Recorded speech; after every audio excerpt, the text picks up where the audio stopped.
Welcome, welcome. It's Wednesday, February 21st. Henry here saying thanks for joining us, chat. It's Wisecrack Live. Michael Burns will be with us in just a moment.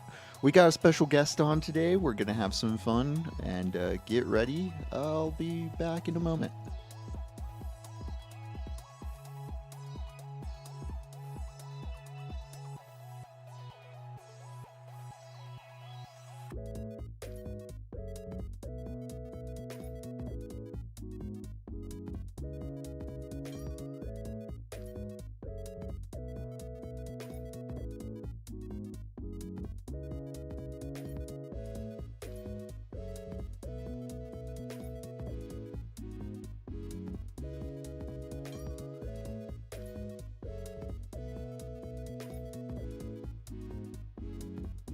Don't forget to lick that stream as you drop on in. Hope everybody's feeling well today. Hope I'm coming through clear. Was feeling a bit clogged in the throat, a bit raspy, a bit coffee, but I think I got things cleared up just in time for y'all.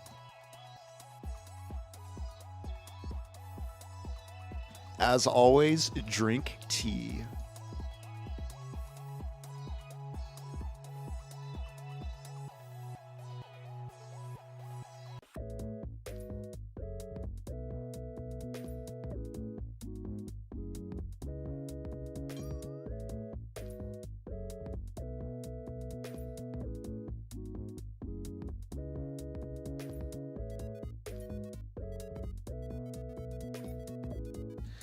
Thank you, Tanya.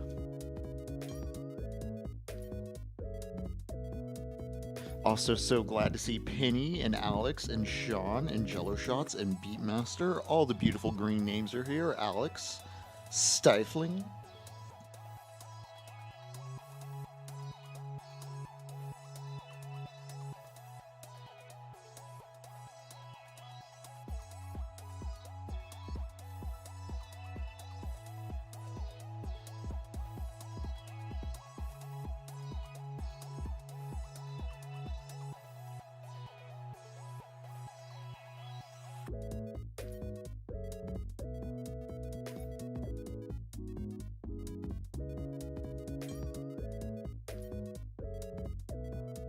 I can't tell you what's on the woke agenda. You'll go take a nap.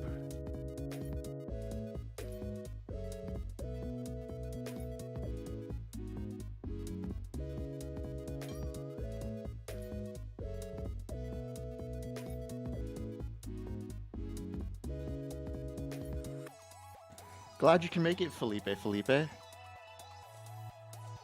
And good morning, Alex B.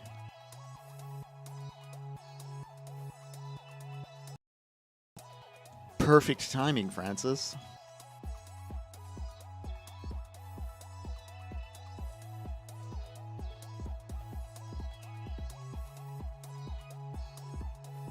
You know what is on the sleepy time agenda?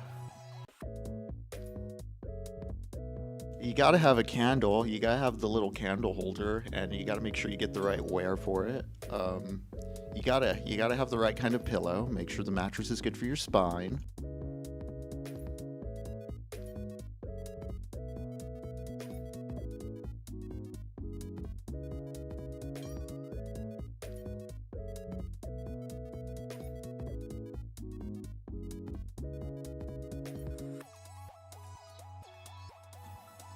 Thanks for joining us, Brian.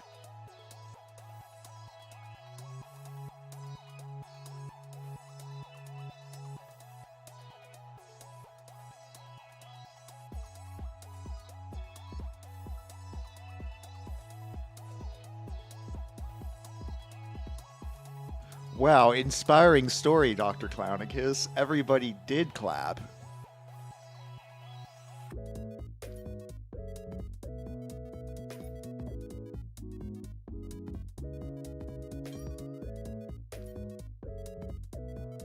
Oh, Beatmaster, is that why we don't talk about the sleep agenda?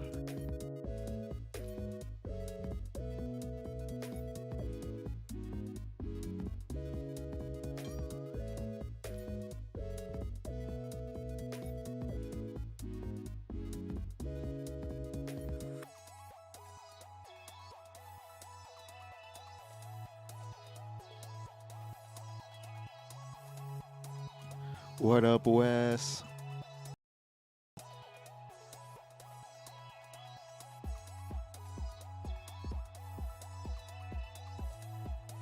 Wow, I see 150 people here. Thanks for joining us, y'all. Michael will be with us in just a moment. It's Wisecrack Live. This is Wednesday, February 21st.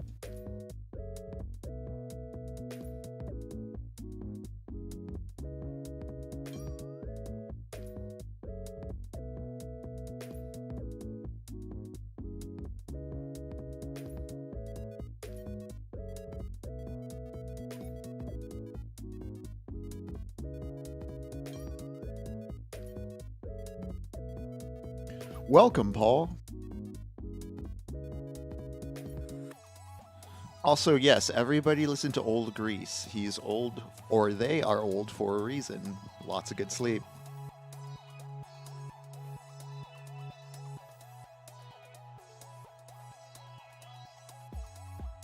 Ooh, the interfering panda has entered.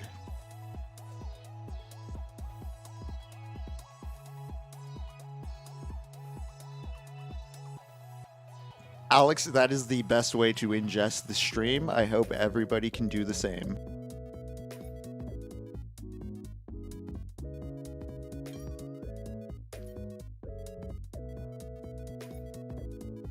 I wonder that as well, Dead Card.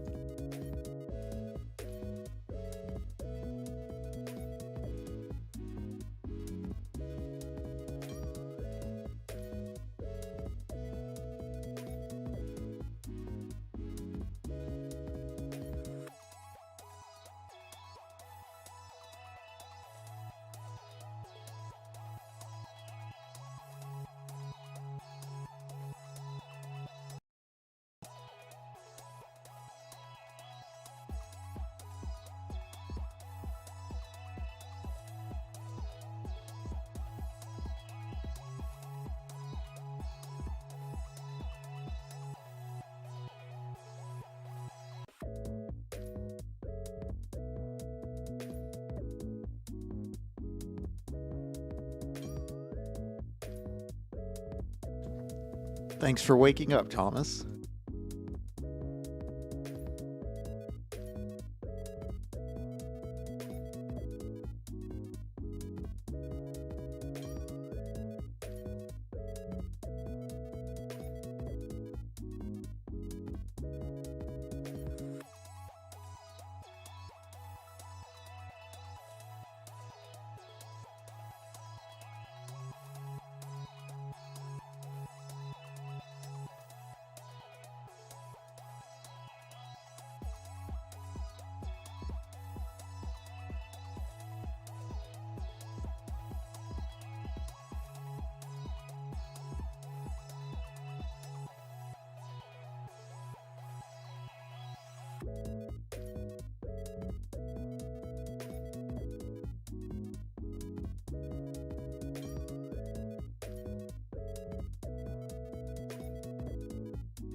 February 21st, we're here live from Wisecrack International Studio headquarters with a different, visual setup than ever before on the stream. My name is Michael Burns. I'm here with producer Henry.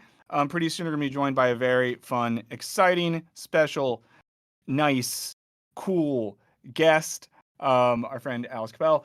But in the meantime, it's just me and Henry, and we're here. If it Hello. looks different, yeah, if it looks different, if it looks cool, if it looks nice, well, that's because we're using like the real camera, the same camera that we used to make the videos with. We're now using with that. Been an exciting morning on my end. I had a lot of traffic this morning. I got some concert tickets today for a band that I like a lot that hasn't toured in a while.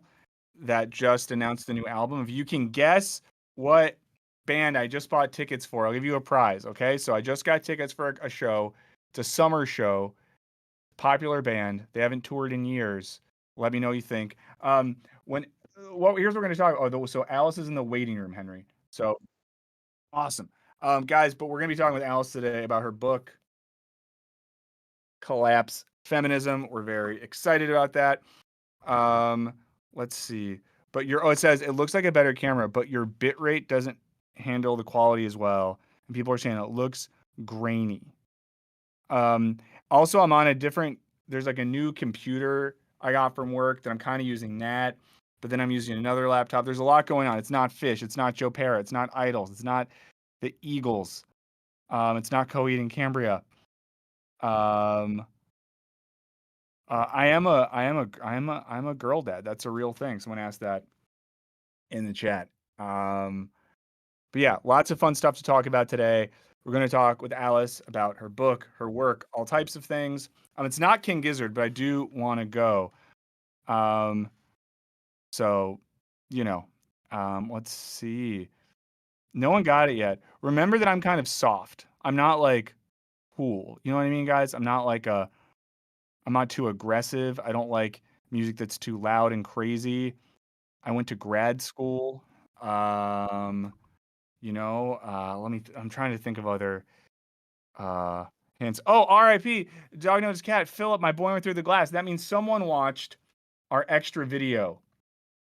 We had an extra video that came out on our what's it called? A Patreon page. I'm just like getting settled today, guys. On our Patreon, not John Mayer, not Lotus, not Grateful Dad, not Grateful Dead, not Steely Dan, not The Wiggles, not Air Supply, not Imagine Dragons, not Coldplay. Guys, it's an indie rock band. They're like the same age as me. They were known for being kind of preppy and collegiate when they first came out. Their styles changed a lot over the years. One could call them bloodsuckers, but only on Saturdays and Sundays.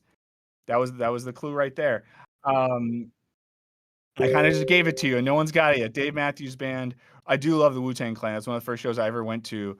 Kenner from the Wire was a Wu-Tang show. And like my mom like smoked weed at the Wu-Tang show, and I was really young and it was really confusing for me. Decemberist Postal Vampire Weekend says got it. Finally. Someone got it. Got tickets to Vampire Weekend today. But we got a lot to get into, so we are going to talk with Alice about her book. And we're going to talk a little bit about some student loan stuff later. We'll chat about some other stuff going on. It's going to be a hoot as always, because we always have a hoot. And the reason we always have a hoot, friends, is because we have the best producer in the business. Producer Henry is always making sure things happen and work smoothly. Hashtag pay producer Henry. I know, guys, the clue is too easy, but you just like didn't do it. King Gizzard, I'm going to see in November or December when they go on their next tour. So that's going to happen as well. Do we want to get Alice plugged in? Does she have to do anything? Yeah, I can pull Alice right on in and y'all can start conversating. Yeah, let's pull Alice in. Let me see how I can set up. Okay.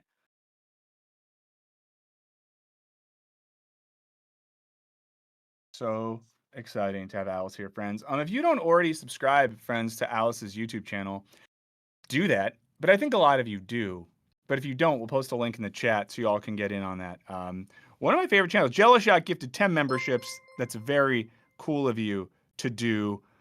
So you're currently the lord of the chat. A lot of good guesses on the music stuff today, though. So great job by you guys. Yeah.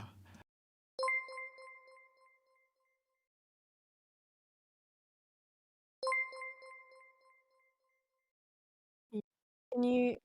Oh, we hear you. Yeah, I don't know why the video is not. It doesn't There want to you work go. today. Oh, there's always something. Yeah, I guess you can hear me, but can you see the video as well? Cannot see you, but we do have your voice. You can take your time Okay, let me clicking stuff. see. Discord's What is going often on? weird, and you have to select the right camera, and sometimes it's I don't know. I struggle with that sometimes, but yeah. I'm gonna hop on the pre-roll real quick. Cool. We'll be right back, guys.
Okay, everyone, we're back, and we're better than ever because we're here with Alice Cappelle. Alice, thank you so much for joining us. Thank you for having me, and sorry for this little issue there. There's always something wrong with Discord. I don't know why. Even when I do my live stream, there's always something wrong. Yeah. But we're here. This is the moment. Yeah. This is gonna be fun, hopefully. So yeah. Yeah, there's always something wrong with every bit of technology, of course, because we live in a Ah, world where they stopped making things better and they just make things worse and worse now. yeah, So yeah. it's It's not very our fault. fun. Yeah, well, I'll start with this, of course. I mean, I'll show everyone this. Guys, Alice has a book that came out recently. It's called Collapse Feminism. It has a really nice cover. I like the black and pink thing. Look at that. Um, anyway, and it came out. Did it come out in December, November? November, mid-November, November. 14th, if I'm correct. Yeah. Amazing. And I'm gonna bug people about this a few times, but I will say, we'll post a link in the chat. If y'all have the funds to get a book, it's very reasonably priced. It's very It good. is. So Yeah.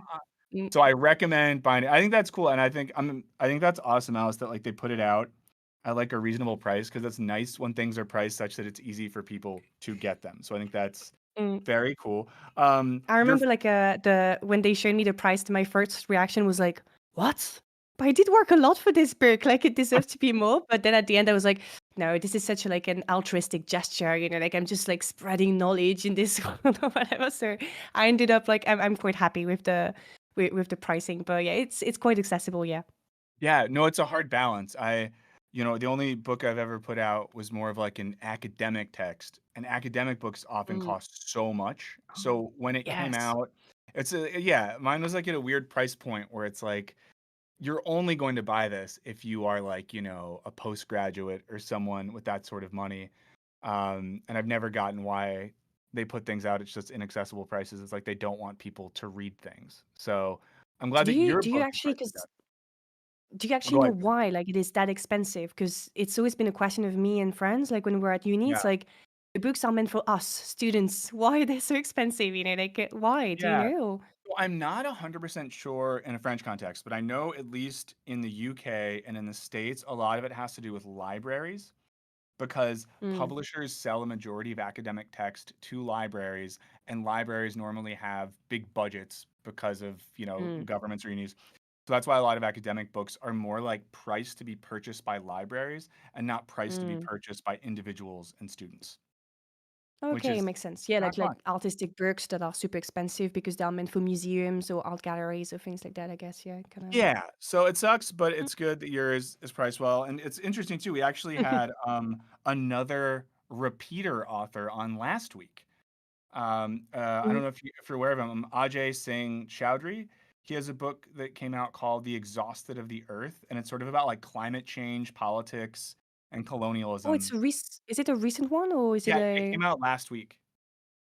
Yeah, yeah, Um, I definitely see the cover. I see the cover. I'm not yeah, familiar with the book yet or the author, but I definitely see what you're talking about. Yeah. yeah. So it was another good price one. But let's talk about your book. So your book, the subtitle is "The Online Battle for Feminism's Future." I mean, I have a first question for you. How much was this book, or like what's the relationship between this book and your videos? Is this something that came Mm. out of the work you were doing on YouTube? And do you consider it an extension of that? Is it a separate thing? I'm just wondering about sort of the relationship between those two things, if that makes sense. Mm. Initially, it was going to be something very similar to what I do online, and I had this idea of like creating multiple little essays in a book, basically. Yeah.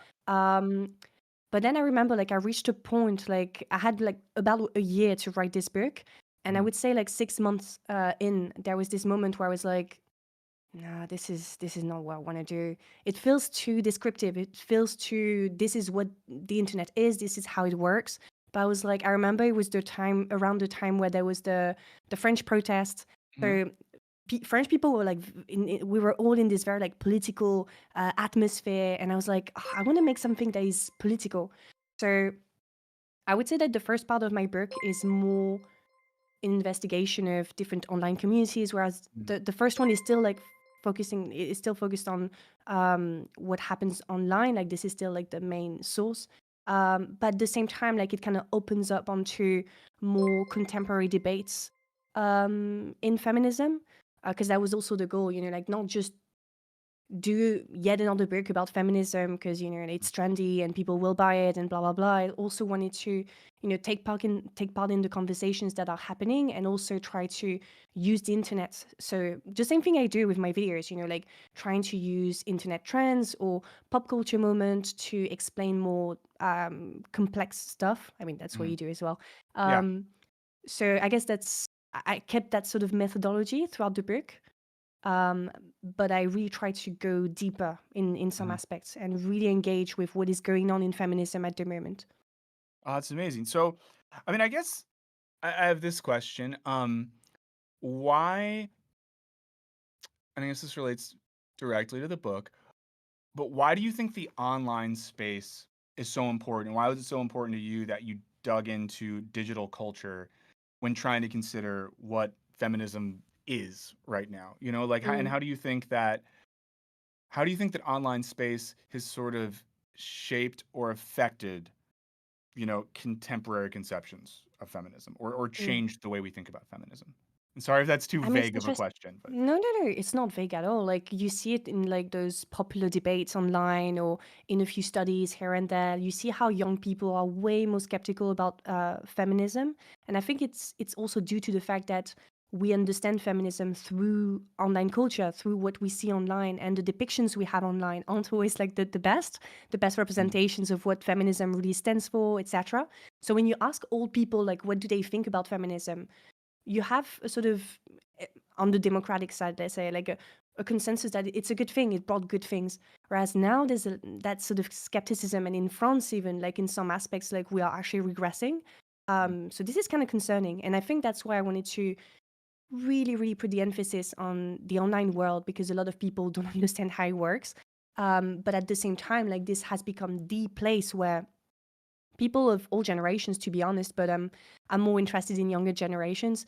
This is where they forge their opinions, but also their identities. So their gender identity, their sexual identity, their like political identity, etc. So if you dismiss that, and if you only think that the online world is this sort of like funny place where trends come and go, nah, it doesn't work like that anymore. Like you really, really have to look at it seriously to understand like the sort of what are the goals. And you see it with politicians as well, like those who dismiss the power of social media lose, and those who understand how it works, I mean, I don't know, we can argue if someone like Biden understand how it works. I've seen so many videos I lately don't think targeting like so. young people. I'm like, oh my Yeah, gosh, this is I so don't think staged. I don't think he gets it. It's real bad. Um, Sadly, I think at least over here, some folks on the right have a better sense of how the internet works, which sucks. Mm, But something I guess I wonder then, because obviously a reason I know a lot of us like your videos so much is because you do this very nice thing, which you shouldn't do, which is that you, as a French person and an intellectual and a thinker and observer of society, do this nice thing where you let those of us in the Anglophone world into what's going on in your culture and yes. society. So I know that when I think about, in my own experience of observing trends, and I guess what I would call like digital feminism amongst younger millennials and Gen Z folks in a Anglophone context, and obviously you get into this in your book, but there has been a big shift towards kind of like the girl bossy thing that you talk about in the book. And I think at the core of that is this sense in which, like, almost the sense in which what feminism means in a certain context is women taking on a certain type of like neoliberal power dynamic and Mm, embracing a sort of like neoliberal relationship to like power and capital and things like that. You know, a version of this, a silly version of this, I feel like we saw most recently was the reaction in the States to Barbie not getting nominated for enough Academy Awards. And, you know, we've talked about it on the stream mm, before. It's a very fun movie, but it's also a toy commercial. And I know you talked about this in one of your recent videos, but like there was the crazy thing where the day after Hillary Clinton had to tweet about the Barbie movie and all this sort of stuff. yeah. So, um, has it been this? Is it been similar in a French context where feminism and I guess like younger feminism mediated via the internet, has it also taken on that kind of like neoliberal character in terms of Mm, feminism meaning like being powerful in relation to capital and things like that? Or are you yeah. guys It's always cooler than we interesting. are? Yeah. It's always interesting to compare what's happening in the US and in France because it always feels like we're kind of late. Like we have like let's say like 5, 10 years late in terms of Hmm. like what is trendy in the US. So I would say like with the girl boss, it's interesting to see how it has evolved through time. Like we started with the sort of white girl boss, you know, like the hashtag girl Hmm. boss, like the Yeah, very yeah. origins of this movement that started, let's say in the 20 I think it was 2015, yeah. Hmm. And so it started like that. Then they started to bring this notion of intersectionality. Oh, we need to bring more diversity. So now you can be a black girl boss or a Latina girl boss. Or, you know, like, oh, yeah, you can be. And I feel like now we've reached a point with Gen Z, I guess, where we have this extra political consciousness where it's like, no, you have to be an ethical girl boss, you know? Hmm. So it's interesting to me to see how the language has changed. I give the in the book I give the example of oh my gosh, I'm gone. I forgot his name. Grace, is it Grace Beverly?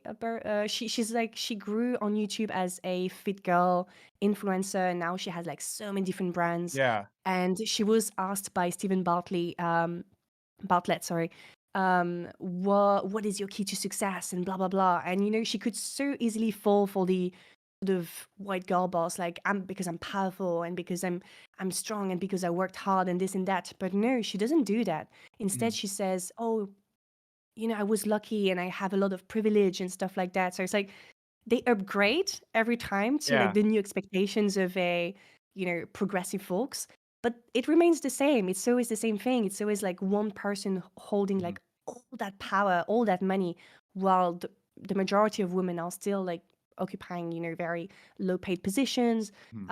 and things like that. So that's something, an evolution I've seen in the US. But in Hmm. France, God damn it, we're still at level one, you know, like diversity. What is that, you know? I Yeah. mean, it's slowly coming, you know, this idea that you can be a black girl boss or you can be this or that. But it's very, very, very slowly coming. But we're on the same track, you know. I Hmm. very much feel like we're on the same track. We're just way more skeptical about things like intersectionality, like being woke, you know, political Hmm. consciousness, because all those things are coming from the US. So it's like, we don't want that. We don't want to, you know, they talk about like the Americanization of France or things like that. So Hmm. there's this, yeah, this little battle. But maybe like some of you will know the character in Emily in Paris, like the Oh female yeah. boss, you know, like the French Yes. female boss. That's where we at. Like that's the Yeah. level of, yeah, we're there. I love too that idea that France like pulls cultural ideas from the US because I know, you know, at the level of like the intellectual establishment and academia, Americans are just obsessed with pulling ideas from France. Like Yeah. that's, you know, Yeah. when I was like in graduate school, there was a period where it's just like basically no one read anything that wasn't French or like a German or Italian that studied in France. So I think it's always good to hear about that because I think sometimes especially like grad students in America have a weird sense of what French culture is like because they just assume that like I don't know, like Jacques Rancière is the prime minister or something and influencing all of your social policy.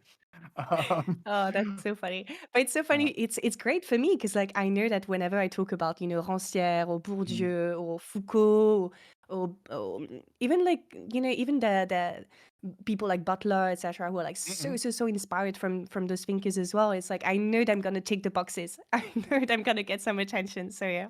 Oh, absolutely. We'll always follow in line for that. Now, something you talk about in the book, and I guess this relates to, feminism, but a lot of cultural issues right now is this turn back to tradition.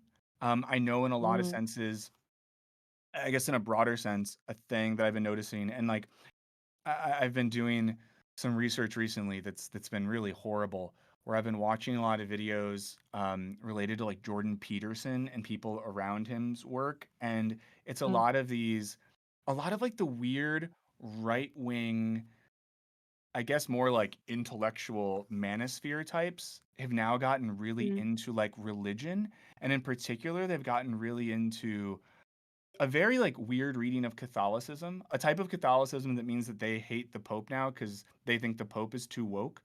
Um, it's interesting. horrible, but a lot of it boils down to re-embracing tradition, using religion and history to justify normative gender roles, arguing that those roles are more suited to us biologically, culturally, politically, all that sort of stuff.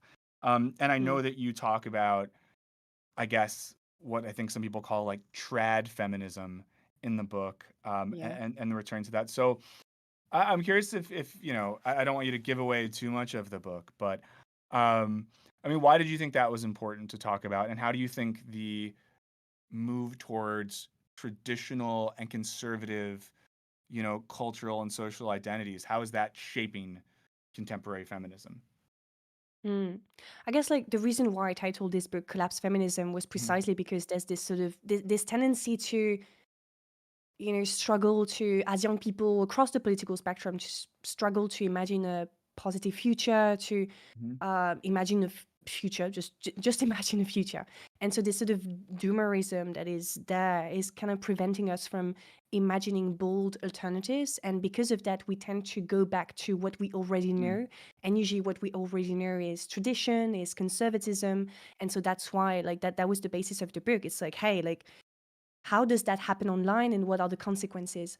But the thing that I find quite interesting is to see that that phenomenon really happens across the political spectrum. So even in progressive spheres, um, you will have people, claiming that we need to leave the city and like mhm, build our own villages in the countryside or things like that. And um, it's okay, like it's interesting, like on a sort of alternative type of way. But at the same time, like this is a move that is kind of privileged in a way, and mhm. this desire to always distance yourself from chaos, from what is happening, from politics, even because politics is chaos, Yeah. it is kind of scary, it is frustrating, it makes you sad, etc. But at the same time, like it is a privilege to distance yourself from that. So it was just like one thing. So obviously, like I did my book is very much centered on conservative ideas. Mm, So the trad wife, traditional femininity, all those things, that was something I wanted to look at. But at the same time, I wanted to show that this line there, that it's not just about like those very extreme forms of femininity, just as much as it's not just about those extreme forms of masculinity, like mhm, the Andrew Tate, etc. Like these people are the extremes, but I was interested into in how do we get there? Because ultimately, a lot of people will listen to Andrew Tate, a lot of people will watch the trad wife content, but they won't become like that. Um, on the other hand, like something like self-help, like I look a mhm, lot at self-help in the book, or a lot more liberal media, and how they're also playing a role in you know getting that sort of movement, getting that pipeline, getting on that spectrum that then go to those extremes. So for Andrew Tate, for example, like it's interesting to see how even in very casual self-help, you have this idea of you need to have a good wife, a beautiful wife, and you have yeah. a bunch of different assets and this and this and that. And once you set that like as a requirement for manhood, then obviously you're gonna have the Andrew Tates, you know. So yeah, I wanted to show like not focus too much on the extremes because I feel like online we tend to only look at the extremes because that's what get the attention, that's what's spectacular. But at the same time, like, you know, it's we have to understand that not every single person that is watching a video from Andrew Tate is going to become Andrew Tate. You know, sometimes I feel like Thank there's a God. sort of panic, you know, and Yeah. because of that, like we feel powerless or almost paralyzed because we're like, how I'm going to argue with an Andrew Tate? No, I can't. But I can argue with someone who's trying to find, you know, tips and tricks on how to improve their physical appearance, and that might be putting themselves on that spectrum. I can catch that person before it goes too far. So yeah. Yeah, well, so that's interesting. I'm glad you bring up the Andrew Tate thing, and I know you talk about, you know, the Manosphere in your book. You made some great videos about it as well. But you know, I think for a while, when I first was aware of people like Andrew Tate, I was really obviously judgmental of Andrew Tate, who I think is like one of the worst people on the planet. But maybe judgmental of some of the young men who were falling for that sort of stuff. And over time, I've tried to grow more empathy for the idea, and this relates to something you said earlier, that when there's not a lot of like positive political or cultural options being offered or Mm, presented to young people, and in some cases young men, um, that's why you have people like an Andrew Tate or a Jordan Peterson who's able to come in, pinpoint that vulnerability or alienation, and then know how to market mm, themselves to it as offering that solution. And I know you talk about this in the book, but so do you think that it's, you know, equivalent or an equal process that's happening in some of the types of, you know, almost like anti-feminist online discourse towards women and some of the traditional culture stuff? Is it also pulling from this idea of, you know, identifying that young women, like a lot of young men, feel alienated, feel hopeless, feel like there's not a political future for them, and we can take advantage of that by pulling them into, you know, some sort of reactionary lifestyle? I know that's kind of what you just talked about, but do you think it's, you know, a similar mm. pattern happening with young men and young women? Yeah, yeah, I think so. It's a feeling of a loss of meaning or a fear of loss, more generally speaking. Mhm. And it's interesting because like those who fear to lose are usually those who already own, those who possess, and Mhm. therefore we're usually talking about the powerful. So that's why again, like collapse, it's who fears the future really, like who truly fears it, who fears that they're going to lose something. Well, usually it's the powerful. So this rhetoric of loss that is used by people by like Andrew Tate, Jordan Peterson, Trump, you know, like Yeah. I mentioned in my book the sociologist Sylvie Laurent, who worked a lot Mhm. on Trump and like how he managed to get the support of like the poor little white man, as she called them, like to create that sort of, but it's a myth, like it's not real. And it's, you kind of see the same thing in incel forums. um this sort of, yeah, that we lost something, we lost our right to, you know, have sex with this or that woman, or we lost our entitlement to a wife or things like that. um which is kind of scary, but at the same time, like it's important to see like why are people drawn to those communities. And with incels, I was surprised to see, because when we talk about incels, like it feels like these people are absolutely crazy, that they're gonna kill everybody the next day or whatever, that they're planning Mhm. like a terrorist attack or whatever. But again, like a lot of people in those communities are only coming because they want tips on how to talk to Mhm. girls because they don't know how to. And you know, like the more I researched, the more I was like, I was kind of like that as well when I was a teen. Like I remember like I didn't know how to talk to what boys were interested in or how to talk to them. So I was kind of an incel myself in some aspects, because I would go Yeah. online and search for this information, you know. Um, you know, there was a little bit of empathy there. But because you have like this sort of sexist biases or racist biases, etc., like that's the place where they develop, and that's where we need to act. But on the female side, I guess what was interesting to me was to look at the fact that for decades and decades we told women that they would find liberation at work, that Mhm. work was going to be the place where, you know, like they're free. And you know, work under capitalism is not necessarily liberating. It doesn't necessarily makes you free, or it will for like the few girl bosses that make Mhm. it. But we're talking about the 1%. What about the 99%? You know, Yeah. um, so it was interesting to see how that frustration that lack of time, that lack of energy, that lack of motivation, that lack a loss of meaning was then translated into, maybe thinking or considering a more traditional lifestyle. And when you look at the trad wives, they very much position themselves on that frustration. Because I would look at the comment section under some of the videos, and people Yeah. would say, "Oh, women," they would say, "Oh, I wish I had more hobbies. I wish I could cook for myself," and things like that. And I was like, yeah, like you see, these conversations should not happen on a trad video. They should happen, I don't know, like in a trade union or in political discussions, etc. So it's like trad wives, beyond the content that they produce, they created a space in comment sections, etc. They created a space where conversations like that happened. But then what is the solution? Well, trad wives tell you, you need to go back to the kitchen, you need to go back to traditional lifestyle. And that's where I think we failed. We failed because as we pushed for this sort of girl boss narrative, pop feminism, yeah, power, blah, blah, blah, we completely failed to create a sort of alternative and show women that life is not just about work and babies, one or the other, or both. It's even better. Like a capitalist society, they want you to have babies, they want you to work, and that's it. What are the Yeah. alternatives? What are the things that can make you happy outside those two things? Because sometimes those Yeah. two things don't make you happy. So yeah. Yeah. Well, I mean, one of the sick ironies too with the push towards tradition and the push towards the idea that the primary goal of men and women is to, procreate, make families, all this sort of stuff, is in America at least, it's almost impossible to do. Like, I've talked about in the stream before, but my wife and I had a child last year, and the first thing you notice when you have a kid in America is like it costs so much money. So Mm, just to like, and we, had insurance, but just to go to the appointments, to go to the hospital, to have our daughter, it was like $10,000.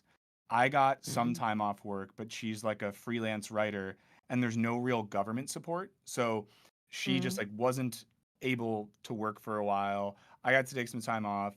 She's now kind of back at work. I'm doing this, but even with like solid jobs, we couldn't really afford, childcare or anything right now. So you just kind of see like it made me even more angry at a certain type of politician in America because it's like if you are going to tell everyone, I mean, like that women have to have babies, that they can't have abortion or control their own bodies, making families is the best thing we can do.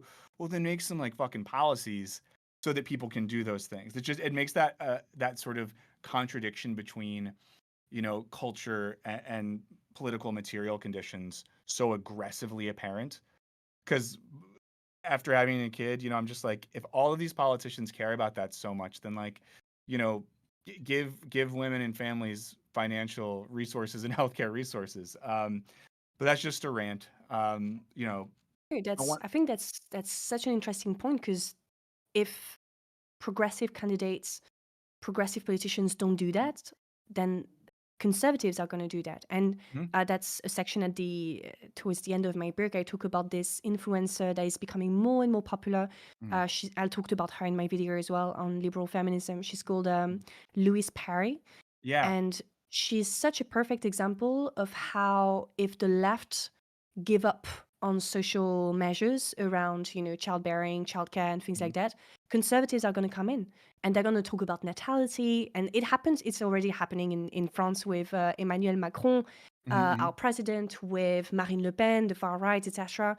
They push this sort of almost feminist rhetoric of, yeah, we're going to help you, support you throughout like your, to have children, and etc. But they don't do it from a place of, actually caring about women. They're doing Mhm. it because they're afraid like immigration is gonna, there's gonna be an Yeah. overflow of non-white people, and therefore like we need to make a bunch of white babies. Hurry up, women. Um, so yeah, like we need to be really careful about that. This sort of connection between a conservative and sort of pro-social agenda. That's yeah, we need to be super careful about. But at the same time, like I feel like this. It's one of those things where I'm like, it frustrates me because obviously there's this idea that having children is a choice, and you'll hear people say no, it's irresponsible to have children because of this, because of Yeah. that. And therefore, there's almost this fear of talking about this topic anymore, as if just the topic by itself was conservative, you know? And, you know, sometimes I have little debates with my friends as well, because um, I wish, I would love to have children. And a lot of my friends don't. And some of them do that because have this, they don't want to have children because of climate change. And so we have this conversation, little debate and stuff like that. And it's interesting because, I mean, you know, like I want to be able to do that in a safe way, in a way where I'm supported, not in not like you, like when you would just literally like this is like a sacrifice almost to have a kid, which it's not normal. Yeah, I mean, it's funny. Someone in the chat, I don't know if they were referring to that, said, "What makes you think they don't care about women?" And I think they were talking about conservatives. But I mean, this is why, Mm, like, I think, this is the great thing about being left-leaning, guys. You can do a economic and material analysis and see that even if ideologically one says they care about women, if you don't then give women resources to have the freedom to have a child, the healthcare to do it safely, the time and resources to take care of the child and recover from pregnancy. I'm not going to get too into this, guys, but I saw it happen. It's an insane thing that a body goes through, and mm, one deserves time to recover from that. So if you're not doing all of that, um, but this kind of relates to something that I thought about earlier when you were talking about that disappointment with the feeling that work, career, education is going to give one, and especially young women, meaning. There's a genre of TikTok video that we're at least seeing a lot of in the States right now that I'm very fascinated by. And it's a genre where normally young women just out of university get a job and they work their job for a couple weeks. And it's a video format where kind of through tears, they're basically saying like, I just got a job. I work 40, 50 hours a week. I make this much money. I can barely afford an apartment after I pay all my bills and pay back my student loans. I can't go out and do anything else. Is this just life? And there was one we watched on this stream a couple weeks ago where this woman says something to the effect of like, if this is what reality is like, if this is what the world is like, I just don't know if I can handle this. And I find them like very heartbreaking, but it is this idea that, one falls in with a narrative of I'm going to be educated, I'm going to get a job, I'm going to, exercise, I'm going to dress right, I'm going to do all of these things. And then even when you do all of those, you feel miserable. You feel like you were kind of tricked and you feel like there's no fulfillment in that. And while it's very heartbreaking and sad to see people dealing with that, it's something I noticed as an older millennial as like a huge generational difference. Because when I was 22 or 23, you didn't have tons of young people kind of saying like, this sucks. Like this feels um unfair. This feels like I don't have purpose. If this is what life's about, what the fuck are we doing? So while it's sad to see that happening to people, it is interesting that we're seeing folks experience that contradiction in real time and like see the failure of sort of like neoliberal narratives in how they're supposed to mm. give our lives meaning. And it really, No, it's at it's least online, it's a lot of young women I see like leading the charge, letting everyone know like this is insane. yeah, yeah, because like it worked so well, you know, this push to girls go get a degree, and it Mhm. works so well that it has become natural, you know, like yeah, we're gonna go get a degree. But when you look at the, as you said, like the money you make at the end of that degree, and I know that because like most of my friends are in the process of like finding a job or, you Mhm. know, switching jobs, etc., and I see the amount of money they make and the sort of amount that makes them happy, and I'm like, this is nothing. Like, you live in Paris or you live in London or you live in this or Yeah. this city, and I'm like, how can you survive with this? And as you said, no, you can't. Or at least like you just divert like most of the money to basic needs, paying for a flat, paying for food, and leisure is just going to be extra, like, that means Yeah. that you don't have enough money, or like you just go, you know.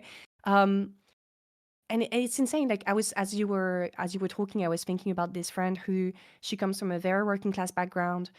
She went to uni and now she's getting her PhD, but she makes the same amount of money as her working class parents when they were, you Mhm. know, like not necessarily her age, but like, you know, kind of adults, let's say. So it's like, why? You know, like, why? Of course, like, it's cool to make a PhD. I would love to do one day, but like, and of course, like pay will have also an impact on the way you are respected and the way this or that degree will be Yeah. respected. I mean, we see it with teachers, like in France, they're getting more and more underpaid. They work in like such poor conditions. The classroom are disgusting. It's awful. Obviously, parents won't respect them. Obviously, kids won't respect them. Like, we live in a meritocratic, I mean, Mhm. I'm not saying we live in the meritocracy, but, like we live in a Yeah. society where we praise meritocracy. So if you attach authority to merit and you are in front of someone who has barely any degree or got a degree that is not very valuable, that is not very well paid or whatever, like, no, you don't see this person as someone with merits, therefore authority, and therefore you don't want to listen to them. That's the way it works. Yeah, it's tough. I mean, especially when you think about education, and I know there's some similarities, in France and the States right now, but you think too about like children are so important. Well, we don't fund, education. We don't fund educators. Mm, A majority, at least in the States, of educators are women as well. And it's, I think like so many of the care industries, like healthcare and education, at least in the States, have been coded as like feminine industries, which also creates this mm, weird tension then to where like if you want to have a good life, you need to get out of that. Because of course, feminine industries are just care industries, and you should do that because of the goodness of your heart, not to make money. And there's a thing that gets mm. said often in when like a teachers union or whatever goes on strike in the States. You'll see people and you'll see like good liberals who are just like, it's so selfish of these teachers to take time off because they should care about these students. Don't they love and value them? And this idea that the emotional labor is something that should not be paid for at all and should be That's why they're on justification for not getting paid. strike. That is why they're on strike. Yeah. Yeah. Oh And, gosh. Mm. yeah, more people are getting it. But so another, I guess, kind of book related question without, wanting you to give it away. And I will say in the chat, friends who are watching, Henry's posted both Alice's channel. I'm sure most of you subscribe, but if you don't subscribe to Alice's channel, please do it. She doesn't have to say this because she's a humble person, but genuinely one of my personal favorite channels on YouTube right now. Been my favorite since I first started watching it. So everyone should be watching that. If you like our channel, there's no reason you won't like ours a little bit better. And then link to the book as well. Again, money is hard. We're talking about how no one has money right now, but a fun thing to Give spend me money money, on give me is money. books. Here's why books are great, guys. We buy so many things that are ephemeral, whether it be an overpriced smoothie or a digital streaming service where we just watch bullshit or various things. Like books are real. You hold them. They have mass. They sit on a shelf. They make you look smart. And I would say, They do. yeah, and for young men especially, if you're struggling with Oh, dating and finding love, if you invite if you're whether you're into men or women, whoever you invite over, if they see Collapse Feminism by Alice Cappelle on your bookshelf, they're gonna be like, this guy's interesting. This guy's more than no, maybe the not guy I'm dating actually, for. because maybe they're gonna think it's about the collapse of feminism, and it's like a, like a Ooh, good masculine. No, point. maybe. No, no, no. The book that they need to get is Bell Hooks' All About Love, because it's a book that Mm, enough people know, and yeah. that's like, I shouldn't give that sort of advice because it's very wrong. I remember once it happened to me where the guy had like All About Love, Mhm. from Bell Hooks on his bookshelf, and then on the rest of the shelf it was just a bunch of leadership, Yes. Jordan Peterson, and Yes. war type of books, and I was like, okay, that's Oh, two side type of, you know, I don't know how th- to. I this hope he's this not is where listening. like He's yeah. still my friend, but Oh, I'm sure he appreciates it, I mean, this is where young love is interesting though, because sometimes you can accidentally do good things for the wrong reasons. When I was very young, I had a huge crush on this girl. I thought she was the coolest person I ever met. I was like 19 or 20, and she was a vegetarian, and I just lied in front of her. She was like, "I'm a vegetarian," and I was like, "Me too." And my friends looked at me like, "What are you talking about, Michael? We were eating steak burritos yesterday." I was like kicking them under the table. But then I became a vegetarian because I got caught up in the lie. And then I've been an on and off vegetarian for years now, and it's great. Did it work that's out with great. her? No, but I hope she's doing well. I'm healthier because of it. So I would say, fellas, if you end up getting a great book on feminist theory just to impress a woman, but then you read it and it helps you out in your thinking, why Yeah, not? read it, read Why it. not? But and then if you if you do grab Alice's book, friends, please do let us know. Shoot us a message, and of course, leave a comment on one of Alice's videos, being like, "Hey, this is awesome."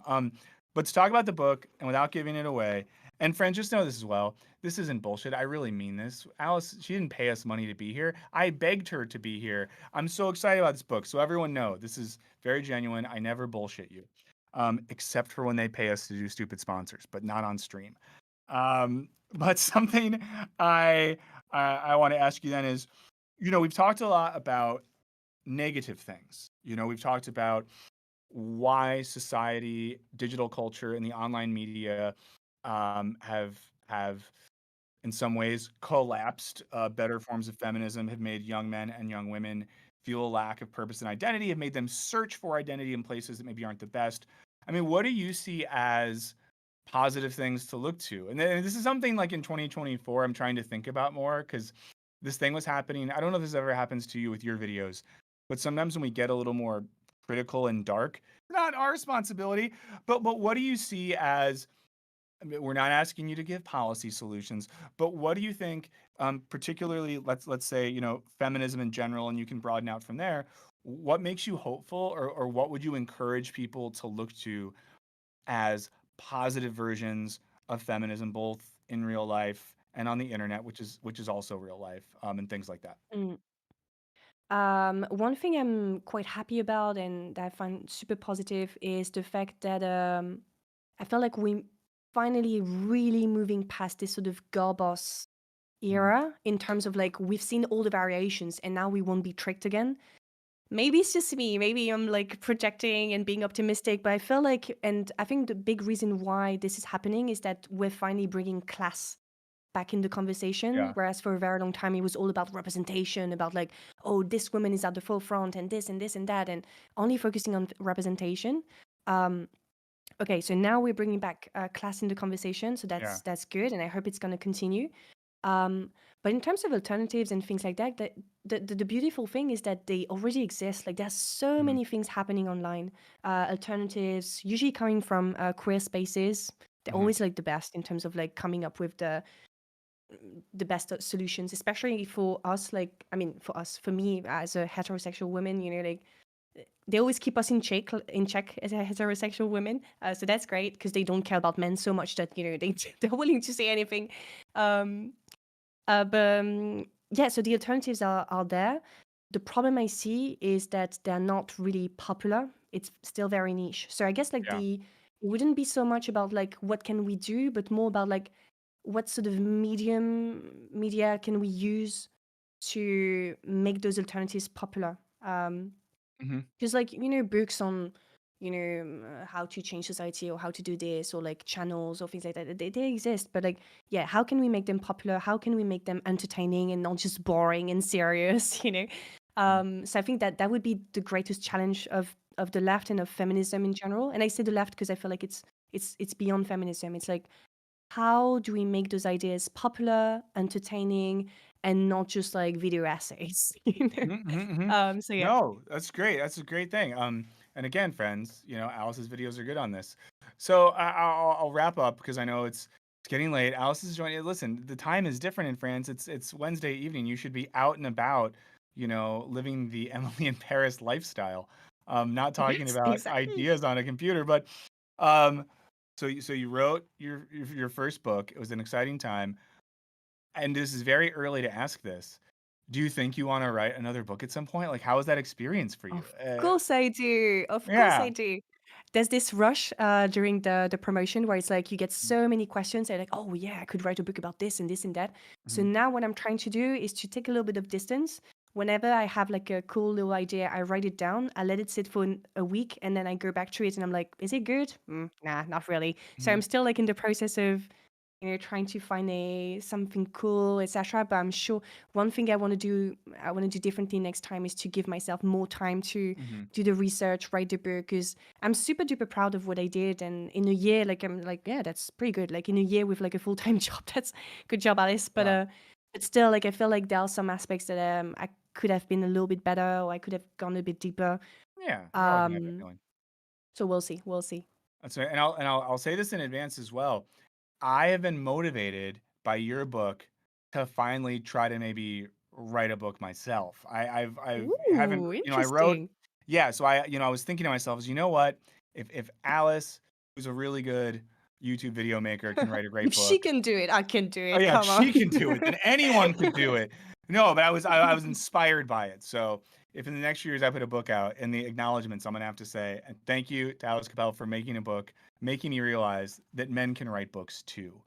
Um, but again, I think the coolest thing about it, everyone, is like, if you are someone who's interested in theory and big ideas and come at it from that perspective, I think you'll get a lot out of the book. But if you're someone who's just like interested in ideas, thinks about these questions, it's written in a way where you're not going to feel alienated. It's not a book that makes you feel like you need to do all your homework. So I really recommend that to folks.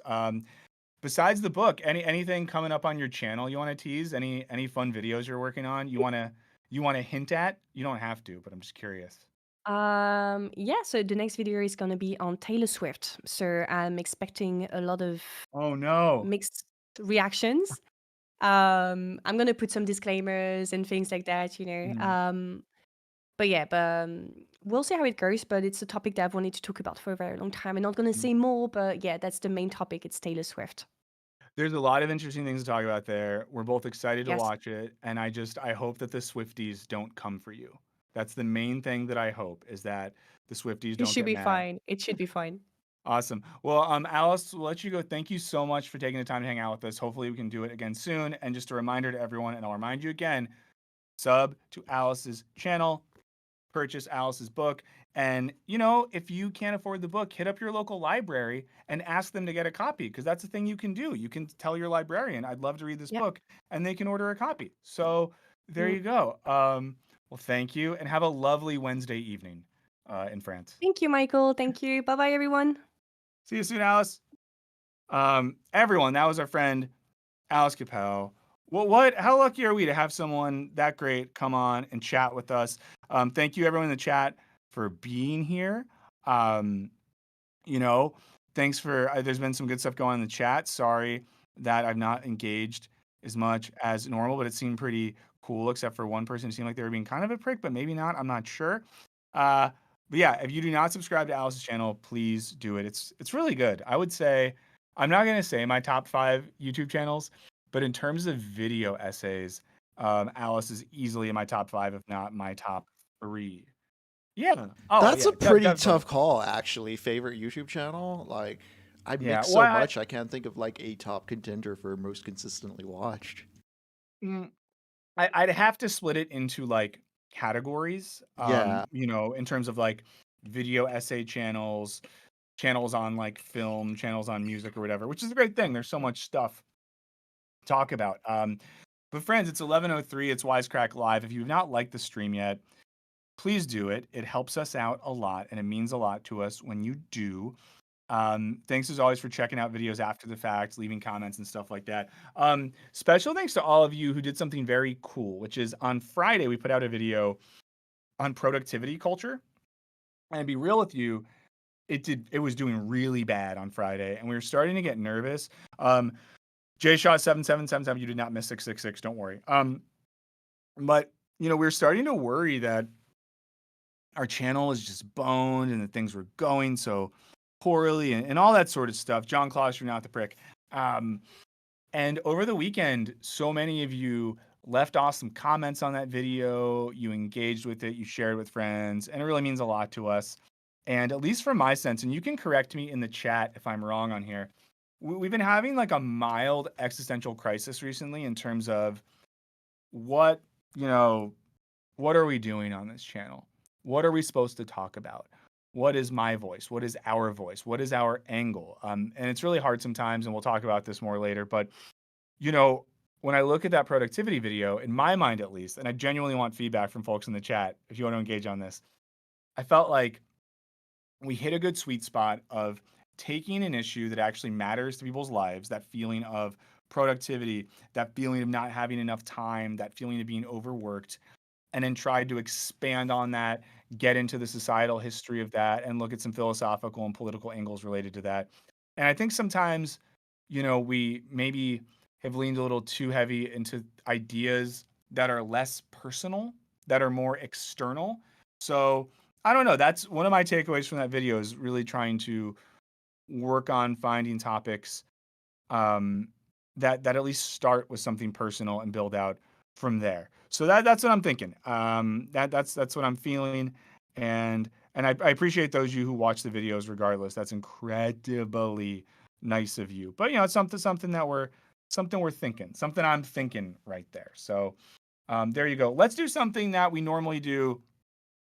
Oh, someone said, I only have a nitpick about y'all carrying a water bit for the anti-work from home messages. That is my fault. Um, Someone brought up, oh yeah, we have pie subs. Pie sub sounds like a sub sandwich filled with apple pie. That's disgusting, but also delicious.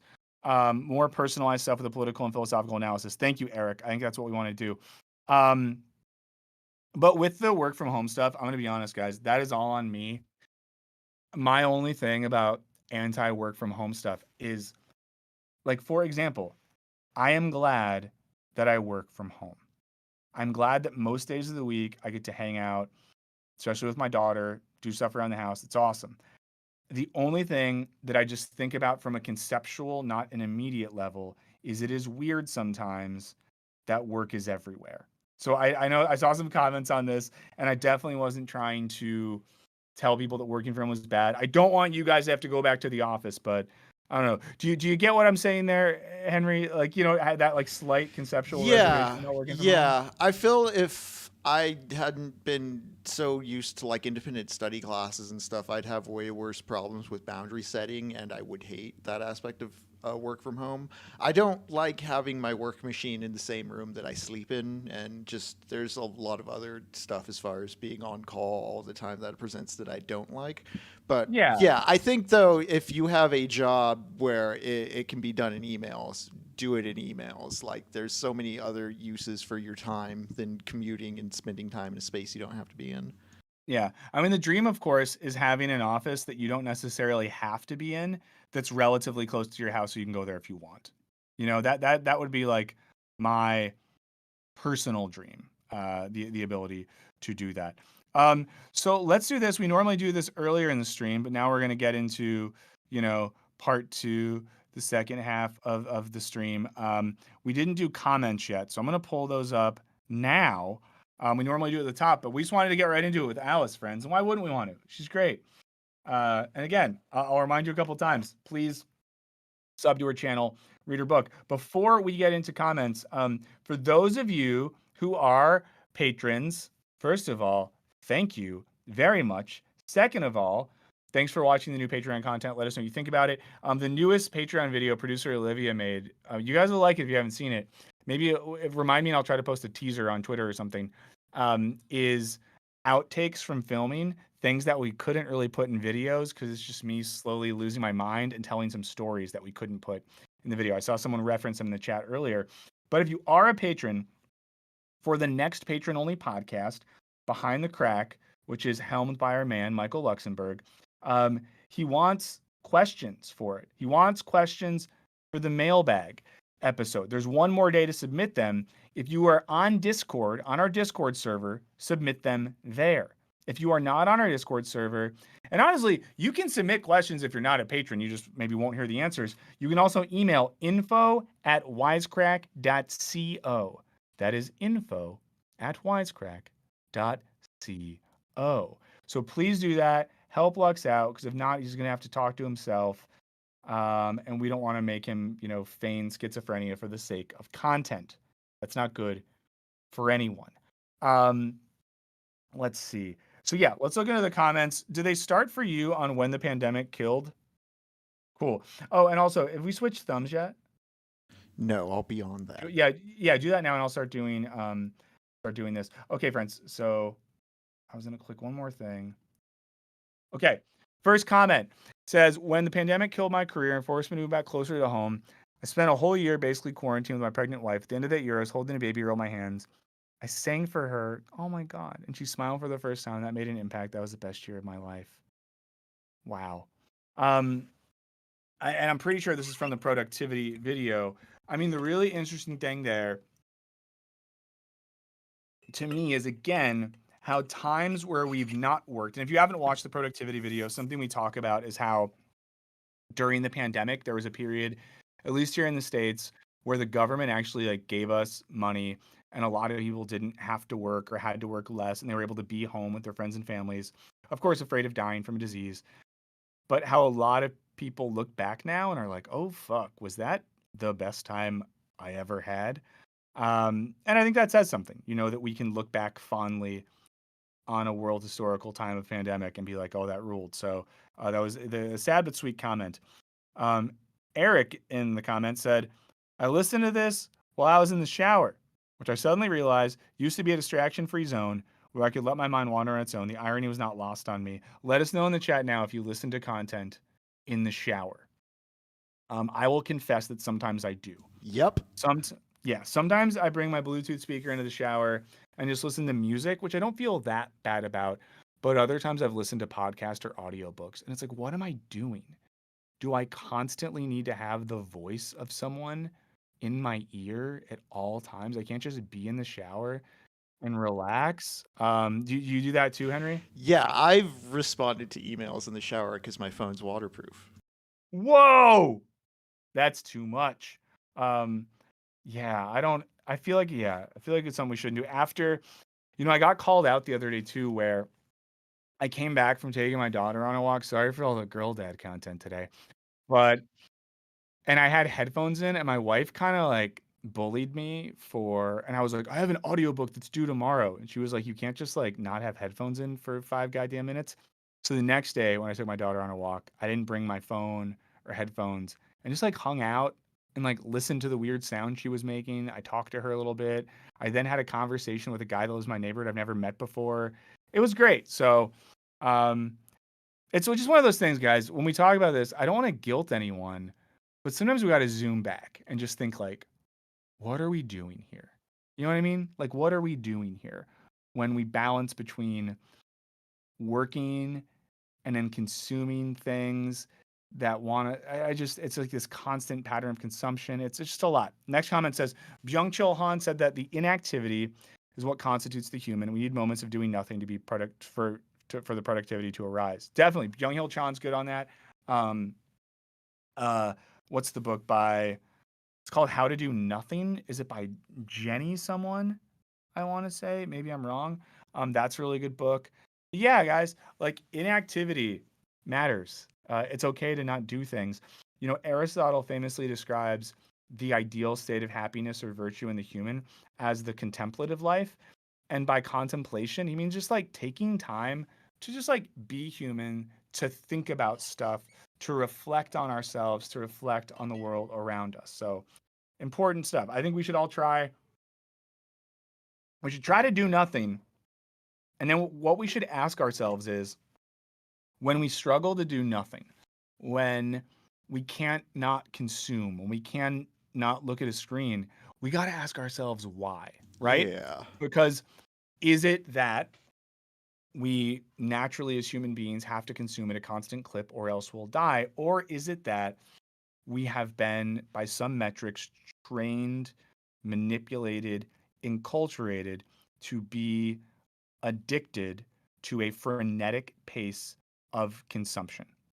And if that is the case, we then have to ask ourselves, who benefits from that frenetic compulsion for consumption?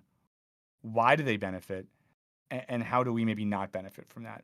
And in doing so, again, I'm not trying to say that any of you are doing anything wrong personally, that I'm not doing anything wrong personally, but we have to think about these structures. That's my 2024 vibe, guys. So get ready on the stream and on the channel. 2024 is the year of structural analysis. So there you go. The next comment, and I really appreciated this. At the end of the video, I asked everyone to be honest about what speed they watched the video at, how many tabs they had open, what they were doing. And I asked people to do this not to shame, but my real goal, it's sort of a social experiment, was for all of us to be able to see this and be like, oh, we're all doing that. But Slim Dick 1, their username Slim Dick 1, said, I watched at 2x speed, had it max 5 tabs open, and was constantly looking at my phone. To be fair, I was checking my phone to see when my food would arrive. But again, like that feeling, we're watching the content, but I gotta check the phone to have some second content. You know, it's a lot. I say this as well as a gentleman. I have 2 laptops in front of me and a phone over here right now. It sucks. Next Yeah, comment. I'm Oh, go a. ahead. Sorry. I was gonna say I'm big on like I do have multiple devices around the house. I mean, I try to tell myself a lot of my habits are I do employ them towards staying alive, like towards my job. But like we have multiple laptops in different formats to read different things and ingest different types of hard drives and just camera gear and all that stuff. And it's just like, yeah, work is ever around me. Yeah. Oh boy. This is from last week's stream. Amazing convo with IJ. Um, who would have thought there was a connection between climate change, protest, police repression, and colonialism? That's insane, or is it? Peace, guys. You're awesome. Yeah, I mean that was a great conversation last week. So thanks again to IJ, Chaudhry. Why did I forget? IJ Singh Chaudhry for talking with us. I've had a chance to read some more of that book this week. Really liking Same. it. Really, really liking it, and genuinely recommend it. So we don't have an official Wisecrack Live book club, but The Exhausted of the Earth and Collapse Feminism, both good books worth checking out. The other book I'm reading is the one on degrowth, and I'm loving that. We'll talk about it more later. Old Grease, who was in the chat, I don't know if you're still here, said another thing about your name is after you spit a fire rap verse, the mic burns. Wow, that's really good. I'm gonna say something that I'm not gonna follow up on, but a true story for you guys is that when I was younger, I participated in like making rap music, and when I was in high school, I did like freestyle rap competition things. It was long enough ago where I can look back at it and just say that it is what it was, but it's also kind of embarrassing. Hey, Logan Mansion Games, how are you? So let's talk about a couple of things. I guess there's a lot to get into. Should we, huh? Should we try to watch the video on loan forgiveness? The YouTube one, we can just watch that on Yeah. a watch together. Yeah. Yeah. Okay. Do you want me to set that up? Or cool. Let's try to do it. I'm gonna try to do it on my new work computer, guys. On my new work computer. Taking the technology for a test drive. Yeah, so it's not a new work computer, guys. It's old. It is an old computer they gave me, but we're basically just seeing if it works. One thing they said to me was that if it wasn't fast enough, they would just like get me a new one, and that put me in a real bind because I kind of just want to be like, "Oh yeah, it doesn't work." Um, but okay. Here's what I got to figure out, friends. I think on the new computer, let me see something really quick. Hold on. Oh, that's coming through we don't want it to come through the computer speakers. We want it to come through. I'm going to send this link over to Henry. And because it's an older laptop, there's not the little, oops, sorry. There's not the little bar in the top of my screen that lets me do that. Okay, let me see if I can find it. Do I have to go to fucking system settings, guys? Do I have to go to system settings to do this? Sorry that you have to hear me work this out in real time. Sound. Play. No, we don't want sound effects. Okay, we want our output to be the Rode microphone. Yes, we do. Let's see if this works now. This morning, Great. Okay, let me know when you're ready, Henry.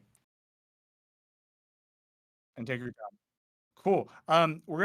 So guys, some more student loans got forgiven. We'll talk about student loan stuff. I'm curious for anyone in the chat if anyone else applied for the save loan plan, if they had to consolidate. I had to consolidate loans to apply for the new thing. I'm very curious how that will go. I'm hoping it all works out, but I'm also scared. Let's see. Oh, and Shifting Tide says, if you talked about Jon Stewart being back on The Daily Show, I don't know if we did. I will say I've watched both of his episodes thus far. I like them infinitely better than I ever liked Trevor Noah. In many ways, they're good. Although in the most recent episode, he did something where I was a little bit like, come on, bro. Okay, so let's watch this clip about student loan stuff. Biden administration will begin automatically relieving student debt for another 153,000 people. Let us know today. if you're one of That them. brings the total number of Americans approved for debt relief to nearly 3.9 million. Biden will tout the new debt relief in a speech today from Los Angeles.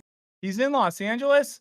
Oh, that means there might be traffic on the way home. The people receiving debt relief beginning today are those who enrolled in the newest student loan payment plan called the SAVE plan. Oh. Anyone enrolled in the SAVE plan who took out less than $12,000 in initial loans and has been paying them down for the past 10 years or more will have them forgiven. That's pretty sick. I'm curious if anyone's had that happen to them. So the student loan stuff and the Biden stuff is really interesting. And it's one of those things where we can talk about it in a very immediate sense, and we can talk about it, I guess, in a slightly more ideological sense.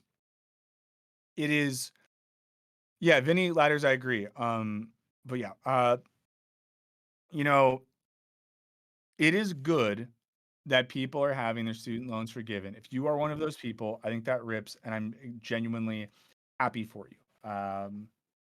Amen to that. However, there's just this weird thing where it all feels sort of arbitrary in that, like, okay, we're going to forgive the loans of people that took out less than 12. I don't know.